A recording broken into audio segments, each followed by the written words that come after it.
Good morning, YouTubers. Today is August 19th.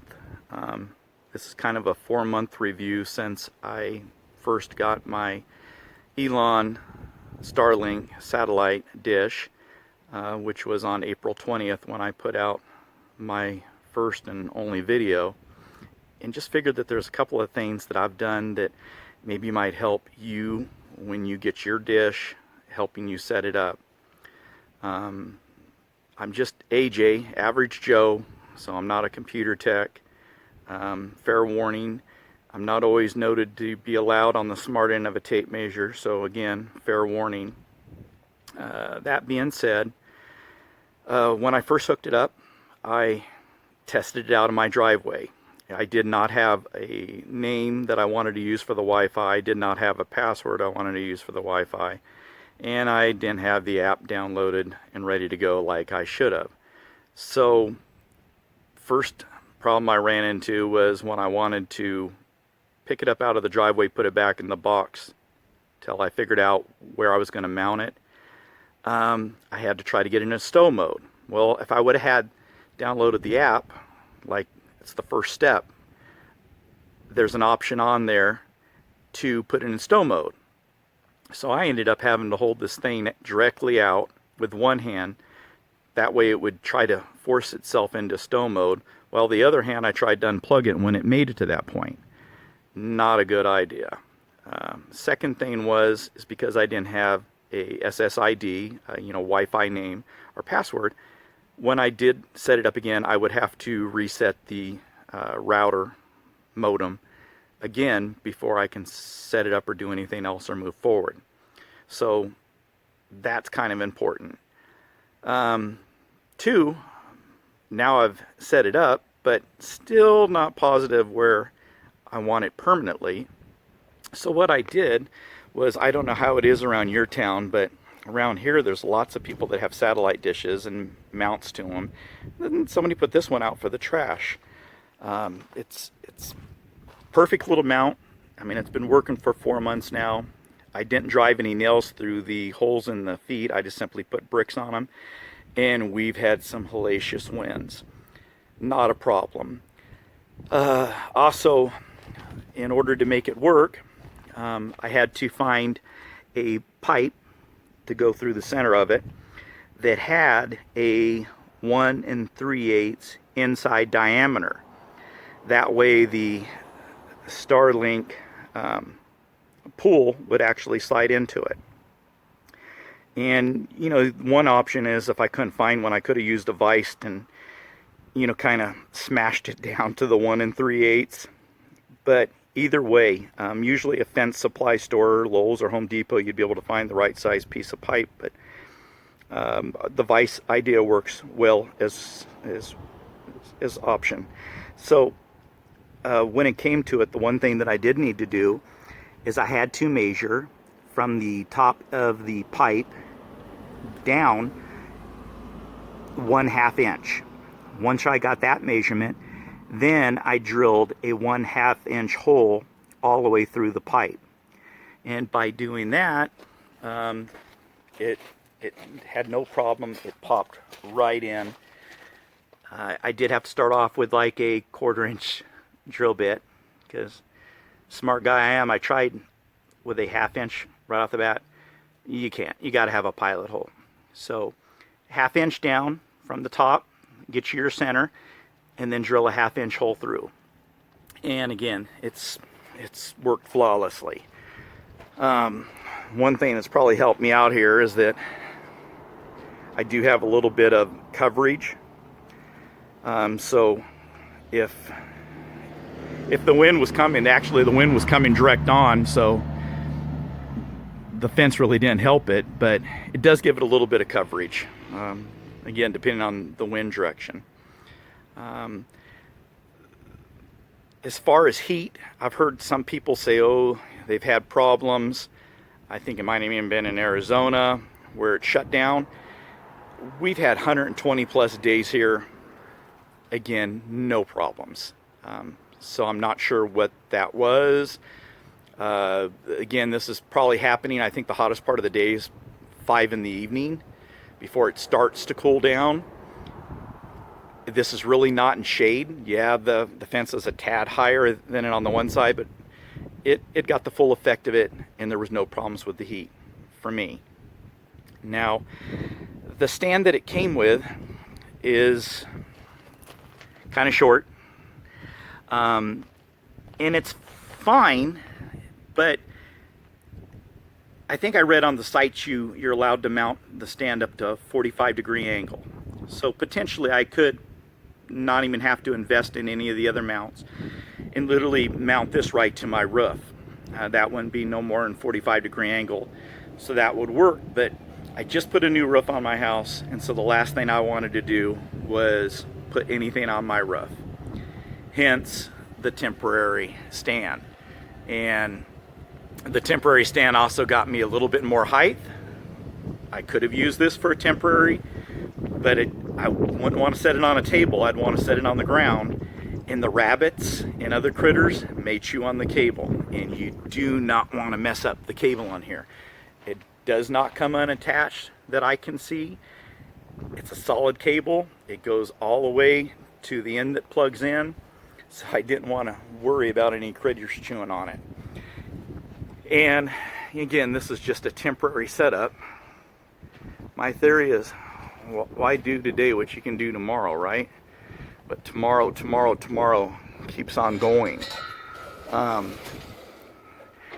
know where I want this now, but I just haven't made it to that point of doing it.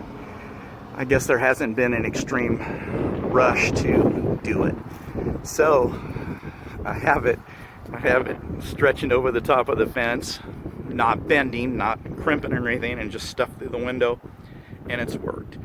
I'm going to pause for a second and I'll show you where I'm going to have my end result. Okay, this is what I came up with. I had put up an antenna to try to get some free TV channels, which has worked out great. 40 channels just with an antenna.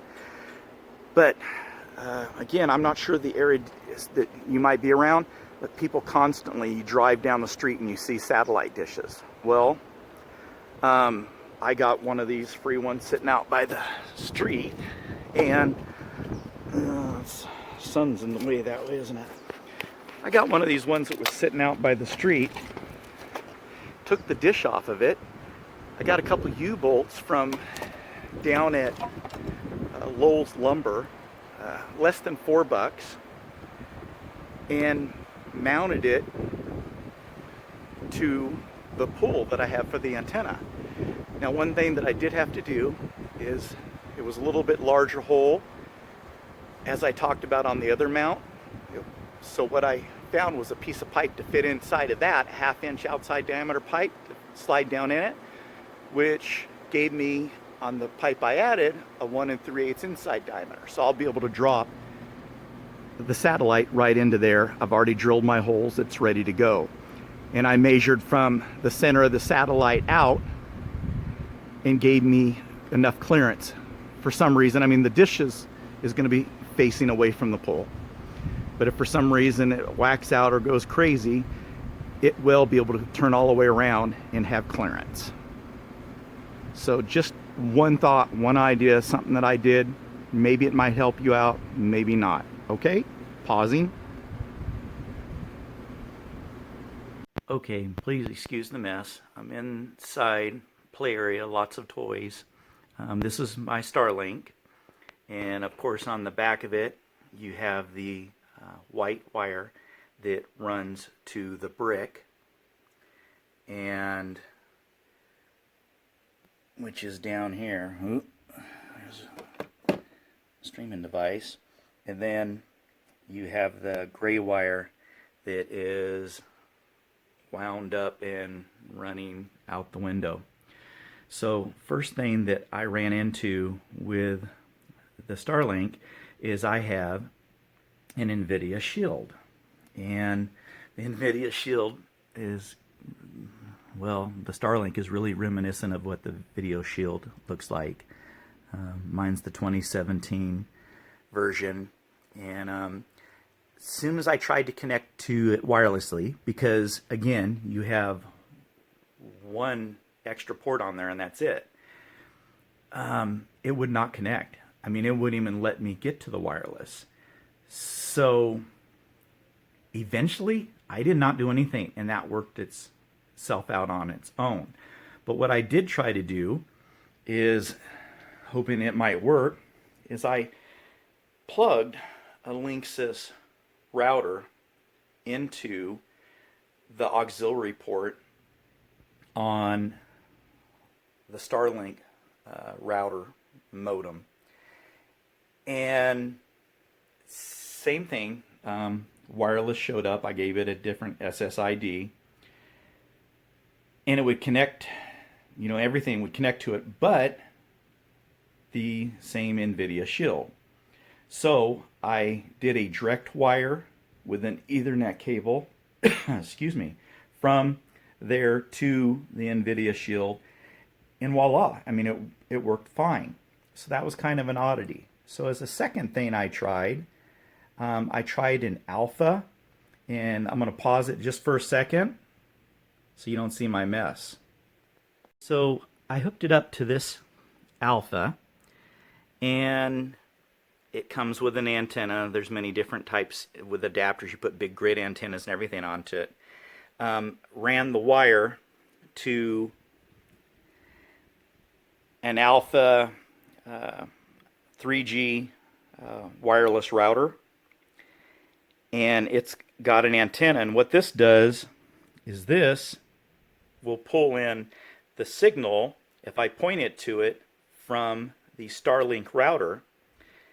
And rather than plugging a micro or a mini USB into it and then plugging it into just one single computer, by going to this other Alpha router and plugging it into it, it allows me to take the signal that it captures and pumps it out here through this little antenna. Now in doing that, then I was able to connect with the NVIDIA Shield.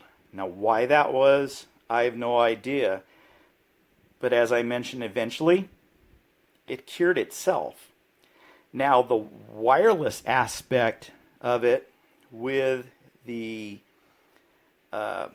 router, Linksys router I hooked up to it, well, unfortunately, the Starlink is on 192.168.1.1, and you really have no access to it. Now, the Linksys I do, and so obviously it has also the 192.168.1.1, and you can have two like that. Now, I can change and possibly have better results to .0.1 or some other sorts, just so it's not the same, but I just haven't found the need for that, because with this, it's allowing me to get the wireless to every place else that I need to get it to. And the router, I'm basically using it like a switch, because I'm plugging wired devices into it, so it's kind of served my purpose. I wished I had access to, or I wished, the Starlink wasn't a .1.1, but it is what it is. And the reason started out for first hooking that Linksys to it was the fact that I could not connect my NVIDIA Shield for streaming, which is one of the main things I do. I stream most of my content, a lot of YouTube. I enjoy Antenna Man and some of the others. Anyway, after hooking the modem to it, it served my purpose for what I needed, so I haven't worried about it. The Starlink, people say, oh, it's got a real good wireless in it. I haven't found that to be so. I can go to the other side of my house. I cannot see the Starlink connection, but I can see the Linksys connection. So that was one of the things. I like the external antennas on the Linksys, and it obviously is getting me greater distance. That being said, I'm actually able to use the Alpha, and that also gets me the internet where I need it. And by changing out that antenna that's on it to something else, I can get all kinds of other distance out of it, directions, whatever. It's also a good thing to use if you have a connection far away and you want to try to pick it up. That being said, another little thing that I've played with is called Ubiquiti Nanostation. And the Ubiquiti Nanostation can literally send your internet miles. So if you have a cabin out in the woods and you got a clear shot to it, or a barn way out in the South 40, you can actually get 2 of these, and with them you can actually get your Wi-Fi. So one of these would plug into the Linksys. The other one plugs into a switch or an access point, and voila, you've got your internet to share across a distance. One thing that I did want to also bring up was I hear everybody talking about internet speed. And internet speed, I just did a test on here. Downloads 280, upload was 17, ping 30 milliseconds. Now, that being said, I used a well-known app, and the well-known app showed me well about the same, just about 300 megabits down. Then I accessed the app via browser, Google browser, rather than using the actual app on my cell phone. It was literally same company, and 100 megabytes slower. So I just don't know how much weight I hold in all the speed tests, how accurate, how well they are. The little Alpha that I hooked up to help use the wireless initially for my NVIDIA Shield, it was showing me a down of like 3 or 4. Now that being said, I was able to stream 2.5 gigabyte video and at the same time run 4K content on YouTube. So if it was really that slow, I wouldn't have been able to do that. Anyway, I hope this helps. It's just my stumbles and falls. I'm hoping might be able to help another person. Thank you for your time. You guys have a good day and good luck. And Starlink, I'm loving it. Thanks again. In closing, I'd just like to do 2 shout outs.